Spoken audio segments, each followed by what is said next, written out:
What is going on, everybody? Welcome to the channel. If you're new to the channel, thank you very much for stopping in. I appreciate you taking a look at the video. Please hit the subscribe button right now and hit the little bell as well so you can stay up to date. Lots of stuff going on. You don't want to miss it. Today is no exception. By popular demand, I have something very exciting today. I'm going to open this up, see what it is. Maybe you can guess, maybe you can't, but let's go for it.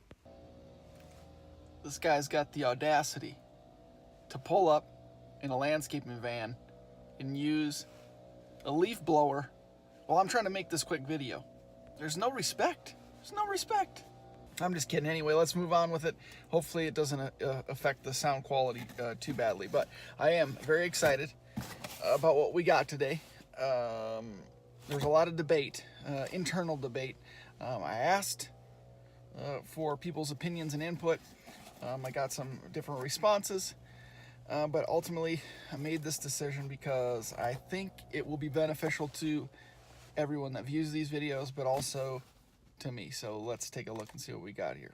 You've got to love Amazon, right? So here it is. Oh my goodness, we're gonna need this. But here's the main thing. Draggy. I'm sure by now everyone is aware of what Draggy is and what it does and what its capabilities are, so I'll spare everyone the explanation as far as that goes. But I just wanted to briefly touch on why I decided to get it. Like I said, I asked some folks' opinions, but ultimately I came to the decision for a couple of reasons. It is $150, and I'm not cool enough for Draggy just to send me one. So with that being said, you know, that was one of my kind of internal debates, was $150 could, you know, go toward a set of tires, or could, you know, pay for a portion of the sway bars that I want to get. But ultimately the reason I chose to get it was because I'm not doing a baseline dyno run. I'm not sure really what the car is capable of in terms of performance right now, as far as horsepower numbers. And although Draggy won't give me the horsepower numbers, we can certainly track, you know, 0 to 30 or 0 to 60 or my 60-foot time and things like that, and see get a good base. Because all I have right now is the drop-in filters, the Z1 intake tubes, which don't do anything for performance most likely, but the 1320 performance Y pipe and a muffler delete. So not a whole lot done in terms of creating horsepower for this car. So I think it will give us a good baseline in terms of what the car is capable of doing, and then we can compare that once the exhaust is completed later on. And then once we have the ecutek tune done by Soho Motorsports in Charlotte, the numbers hopefully are dramatically different, right? Although Draggy, like I said, doesn't tell us horsepower numbers, with an increased horsepower rating and torque rating, that should be reflected in what Draggy picks up as well. So that's why I did it. Long story short, I think it's going to be worth it. I got to show you this also. Of course, you need sunlight. Sucks. You just need your little mount for the windshield also, so it can hang down and record your runs. Cool. And as a side note too, I want to say also that it doesn't matter if your car is forced induction or naturally aspirated, or if it's a 1996 Chevy Astro van. If you want to track performance of your car, you want to get an idea of what it's capable of on the street, then go for it and get Draggy. Don't let people tell you, oh, it's not worth it. You know, if you just have the 3.7, or it's not worth it, you just have a old, you know, Honda Civic or whatever. If you know, it's a good way to kind of get an idea of what your car can do. So it's only $150. It's, you know, it's not it's no it's nothing to sneeze at. $150 is $150, but the alternative, if you think about it, is over $400 from what I can see. So it's a good option for you if you're interested in doing this, or you're doing some light modifications and you want to see if the money you're putting into your car in terms of performance modifications is actually worth it. This is a great way to test it out, and that's ultimately the goal here. Is for me, not only for me to find out if what I'm doing to the car is actually working out, but also for you all who are maybe curious or considering buying this little Draggy system. if you're just kind of new to modifications in the car world as well, and you're just kind of feeling some things out, then hopefully this is beneficial for you all. So anyway, let's enough with the rambling. Let's get moving on with this and see. We'll unpackage it, see what it actually looks like, and maybe we'll get to try it out for the first time today. So stick around, let's do it. You gotta find good placement, but this thing works pretty good. The suction cup is suckier than heck. So that's good. And it's got several different adjustments you can make to it. So you can get it in the proper place at the proper tilt, tighten it down, and there we go. It'll work perfect. It's surprisingly small here, but this is what it is.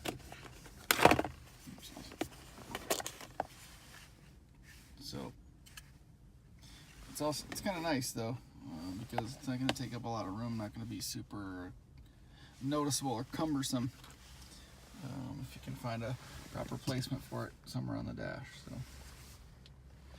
all right, let's get this thing set up. We got the app. Got to get the app downloaded and get it set up, synced up, or whatever we got to do, and we can make a run, see what happens. So it comes with these flat little magnets with 3M adhesive on the back, and pretty strong. So because I don't like to see things up on the dash, I like everything to be clean. I think I found a good spot, which is right on the back side of your little cluster here. So we'll adhere down here, and the Draggy will sit, and as we sit back in the seat, we will not see it. All right, and there it is. So even when it is actually there, it doesn't look bad. So, but sitting back in the seat, can't see it. Perfect. All right, first run. Let's try this out. We're just gonna do 0 to 30 or 60 foot time. Cool thing about Draggy, I didn't realize this, you can do some custom parameters as well. So I added 0 to 30 in there just because we don't got a lot of room. So let's see what happens.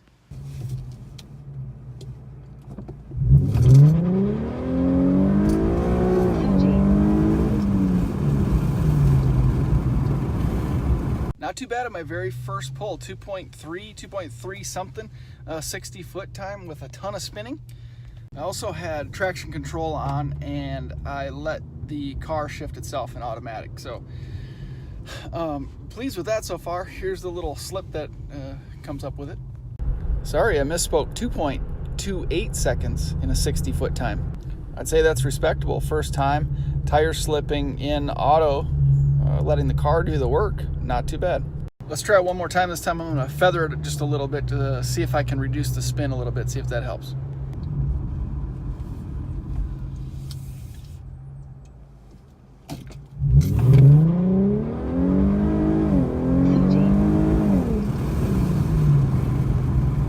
Well, that reduced the slippage of the tires a little bit, but I don't think it helped me overall. Let's take a look.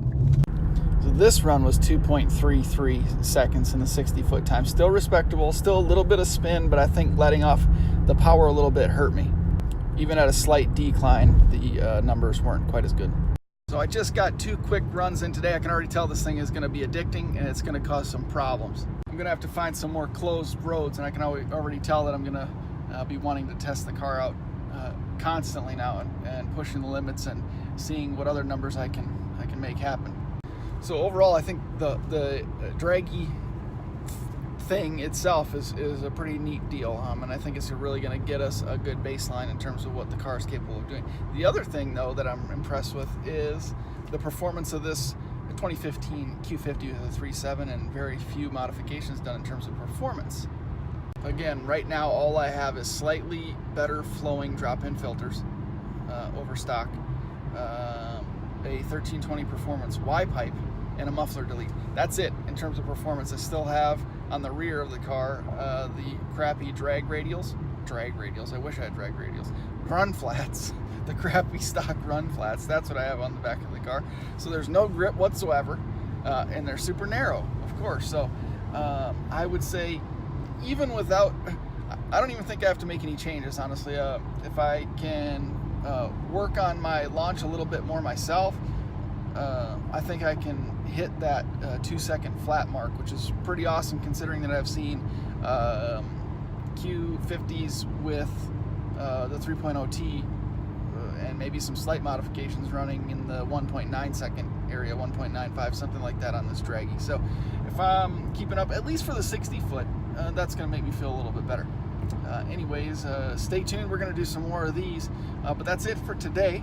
That's all I got for right now, but really excited about Draggy, and this should make for some good content coming up, especially since we're getting the exhaust finished this weekend. Thank the Lord. And speaking of that, I got a package delivered today to the door. I'm going to take a look at it right now. The resonators are in, so excited about that.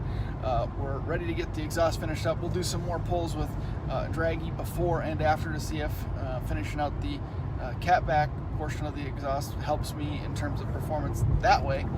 And then of course we'll do some more once we get tires. We'll do some more once we get it tuned.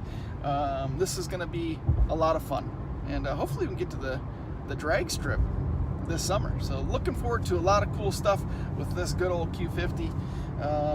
And thank you very much for watching. Thanks for your support. Let me know your thoughts, opinions, feelings, anything you want to say in the comments below. Give me a thumbs up and subscribe if you haven't already. We'll see you in the next video. Thanks a lot. Damn, the sun is bright.